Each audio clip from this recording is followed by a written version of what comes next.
വർഷങ്ങളായി തീരുമാനമാകാതെ കിടന്നിരുന്ന ഭൂമി സംബന്ധമായ നിരവധി പരാതികളും അപേക്ഷകളും തീർപ്പാക്കാൻ റവന്യൂ സർവേ അദാലത്തിലൂടെ സാധിച്ചതായി ആഭ്യന്തരമന്ത്രി രമേശ് ചെന്നിത്തല ആലപ്പുഴ EMS സ്റ്റേഡിയത്തിൽ നടന്ന റവന്യൂ സർവേ അദാലത്ത് ഉദ്ഘാടനം ചെയ്ത് സംസാരിക്കുകയായിരുന്നു അദ്ദേഹം. റവന്യൂ സർവേ അദാലത്ത്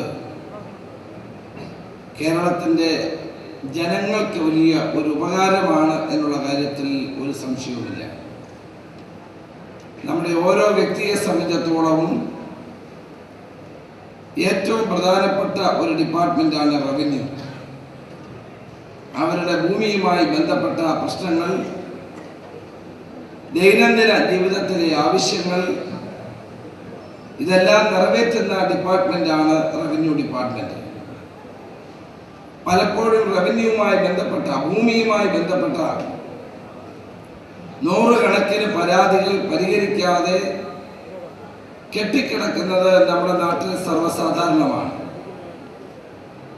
ഫയലുകൾ നീങ്ങാതിരിക്കുക, കടലോരത്ത് താമസിക്കുന്നവർക്കുൾപ്പെടെ പട്ടയം ലഭിക്കാതിരിക്കുക, കൈവശാവകാശ സർട്ടിഫിക്കറ്റ് ലഭിക്കാതിരിക്കുക, ഭൂമിയുടെ പോക്കുവരവ് നടത്താൻ കഴിയാതിരിക്കുക, കരമടയ്ക്കാൻ കഴിയാതെ വരിക തുടങ്ങിയ വർഷങ്ങൾ പഴക്കമുള്ള നിരവധി പരാതികളാണ് അദാലത്തിലൂടെ പരിഹരിക്കപ്പെടുന്നത്. കെട്ടിക്കിടക്കുന്ന പരാതികൾ സമയബന്ധിതമായി തീർക്കുകയാണ് റവന്യൂ അദാലത്തിലൂടെ ലക്ഷ്യം വെക്കുന്നതെന്ന് അദാലത്തിൽ അധ്യക്ഷത വഹിച്ച റവന്യൂ മന്ത്രി അടൂർ പ്രകാശ് പറഞ്ഞു. 39,000-ലധികം പരാതികളാണ്. കഴിഞ്ഞ ഒരു മാസക്കാലം അതിനുവേണ്ടിയുള്ള അവസരം കൊടുത്തു. അന്ന് നൽകിയിട്ടുള്ള പരാതികൾ ഉൾപ്പെടെ, നേരത്തെ ഉണ്ടായിരുന്ന പരാതികൾ ഉൾപ്പെടെയുള്ളത് ഏതാണ്ട് 39,000-ലധികം പരാതികളാണ് ഈ ആലപ്പുഴ ജില്ലയിൽ ഉണ്ടായിരുന്നത്.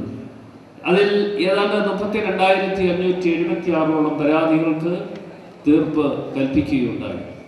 ഇന്ന് ഏറ്റവും പ്രധാനമായിട്ടുള്ള ഒരു വിഷയം, ഞങ്ങളുടെ ഒരു ദൗത്യം, ഈ ദൗത്യം ഏറ്റെടുത്തുകൊണ്ട് കഴിഞ്ഞ 2.5 മാസക്കാലമായി നിരന്തരമായുള്ള ഒരു അധ്വാനത്തിന്റെ ഭാഗമാണ്. ആ അധ്വാനത്തിന്റെ ഭാഗമെന്നുള്ളതിൽ അതിന്റെ കൂടെ നിന്ന് പ്രവർത്തിച്ച ജില്ലാ കളക്ടർ ഉൾപ്പെടെ റവന്യൂ സർവേ വകുപ്പിലെ മുഴുവൻ ജീവനക്കാരും ആത്മാർത്ഥതയോടുകൂടിയുള്ള പ്രവർത്തനങ്ങളിലൂടെയാണ് ഈ അപേക്ഷകൾക്ക് അല്ലെങ്കിൽ ഈ പരാതികൾക്ക് പരിഹാര മാർഗങ്ങൾ കണ്ടെത്തുവാൻ കഴിഞ്ഞത് എന്ന് ഇത്തരണത്തിൽ പ്രത്യേകം ഞാൻ ഓർക്കുകയാണ്. അദാലത്തിലൂടെ 50-60 വർഷങ്ങൾ പഴക്കമുള്ള പരാതികൾ പരിഹരിക്കാൻ കഴിഞ്ഞു.